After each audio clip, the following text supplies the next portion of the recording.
En el fascinante viaje de hoy, nos sumergiremos en los misterios de la sexualidad y las relaciones carnales del antiguo Egipto, explorando hechos sorprendentes que aún hoy intrigan a historiadores y científicos.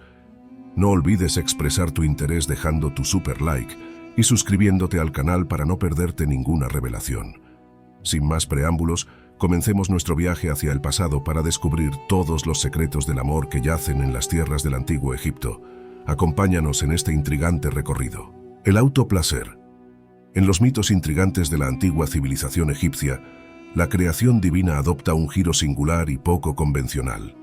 A diferencia de preocuparse por la biología del nacimiento humano, la cosmología egipcia presenta un relato cosmogónico, donde el primer dios, Atum, surge de la nada. Este dios primordial, dedicado a la labor de la creación del mundo, emplea una técnica particular, el autoplacer.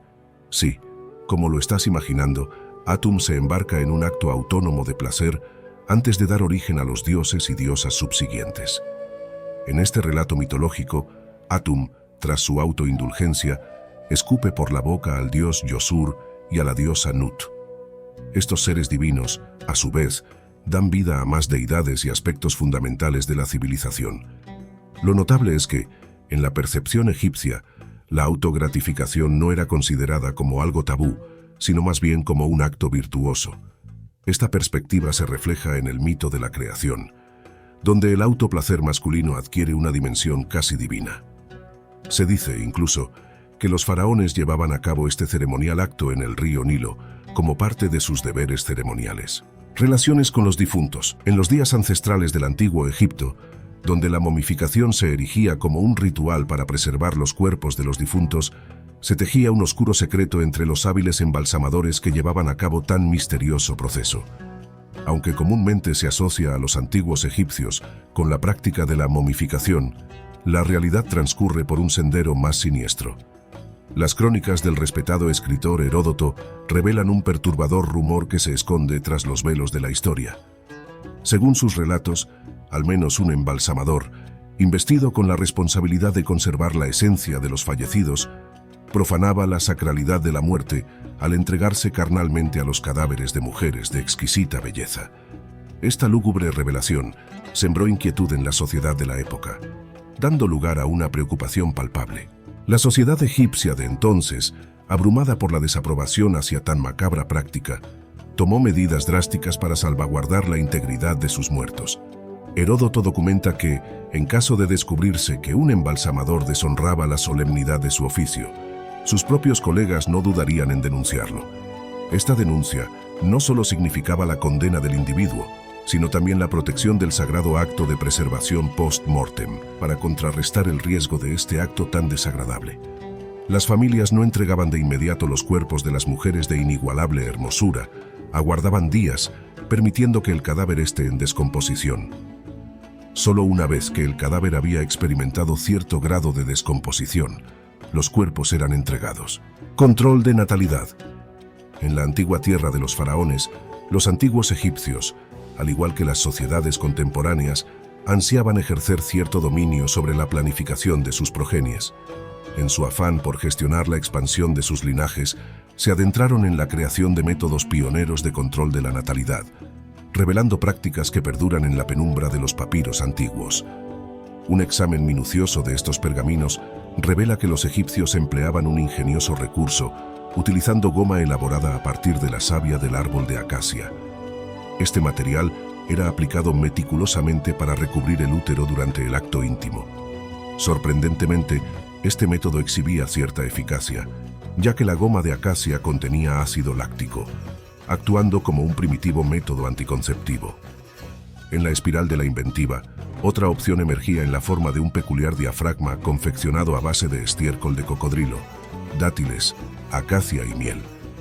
Esta amalgama se colocaba estratégicamente en la zona correspondiente, dando lugar a una solución tan inusual como sorprendente.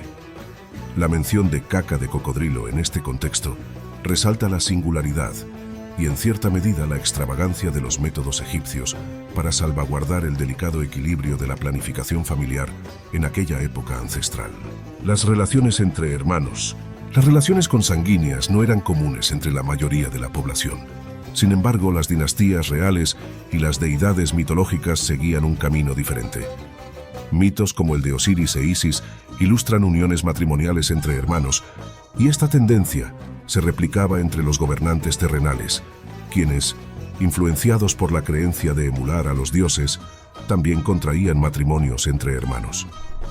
Lamentablemente, este patrón de matrimonios consanguíneos en la realeza egipcia engendró linajes frágiles y marcados por defectos genéticos. Estudios modernos sugieren que figuras prominentes, como el rey Tutankamón, sufrieron de enfermedades hereditarias, incluyendo una condición ósea degenerativa, paladar hendido y una columna vertebral curvada.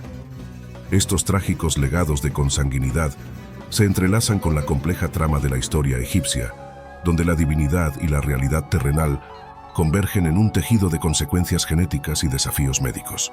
Los egipcios y los animales, en el enigma de los jeroglíficos egipcios, datados en el milenio 30 a.C. Surge un intrigante misterio que ha desafiado las interpretaciones a lo largo de los siglos. Algunos de estos símbolos, con aparentes representaciones de seres humanos compartiendo su descanso con animales, han sembrado la semilla de la controversia. De acuerdo con las sagas egipcias, los dioses, en su magnificencia divina, solían asumir la forma de animales, estableciendo así un vínculo celestial entre el reino humano y el animal. En esta encrucijada de mitos, los grifos, con su simbolismo, encarnan la conexión trascendental entre ambos mundos. No obstante, algunos eruditos de la historia argumentan que lo que superficialmente pudiera interpretarse como bestialidad en los jeroglíficos podría ser en realidad una representación codificada de las relaciones humanas entre sí. Esta teoría sostiene que la simbología enigmática oculta significados más profundos, desafiando la interpretación literal y sugiriendo una expresión cifrada de las complejidades de las interacciones humanas. El líquido fertilizante. En las arcanas creencias de los antiguos egipcios, el semen y su origen se entrelazaban en un misterioso entendimiento que divergía de otras concepciones contemporáneas. Aunque este líquido fecundante ocupaba un papel trascendental en sus mitos, la singularidad de la percepción egipcia radicaba en la creencia de que la columna vertebral era la fuente de esta sustancia sagrada. Según la cosmogonía egipcia, se sostenía que el semen, portador de vitalidad y divinidad, emanaba específicamente de una vértebra sagrada situada en la columna vertebral. Este punto de vista, arraigado en la mitología y la espiritualidad, perduró como un hecho aceptado durante largos periodos de tiempo. Incluso figuras prominentes como Platón adoptaron esta perspectiva, denominándola como un flujo suave de la columna vertebral. La circuncisión. En la rica iconografía de la antigua civilización egipcia, se destaca un peculiar énfasis en la representación de los órganos reproductores masculinos y femeninos como símbolos venerados de prosperidad y fertilidad. Los amuletos, portados con devoción, encapsulaban la creencia en la conexión intrínseca entre estos elementos y la capacidad de engendrar vida. La concha de Cauri, por ejemplo, esculpida en la forma de un órgano femenino, encarnaba la fertilidad y la abundancia. Los relieves adornando las tumbas, algunos con una antigüedad que se remonta al año 2500 a.C., desentrañan otra de las inquietudes fundamentales de los egipcios, la práctica ancestral de la circuncisión. Paula Veiga, investigadora de la Universidad de Lisboa, aporta una visión quirúrgica al afirmar que la circuncisión podría ser la cirugía más antigua conocida en Egipto. Mientras Heródoto mencionaba la regularidad de la circuncisión entre los egipcios, Veiga sugiere que este rito no ocurría en la infancia, como comúnmente se creía, sino alrededor de la pubertad. Según sus estudios, la circuncisión se consideraba un rito de paso, marcando la transición de la niñez a la adultez en la vida de los jóvenes egipcios. Pureza antes del matrimonio. La noción de pureza antes del matrimonio adoptaba un matiz distinto al de otras culturas contemporáneas. La virginidad en sí misma carecía del significado religioso que le conferían los romanos, quienes la asociaban estrechamente con la divinidad y la consideraban una virtud.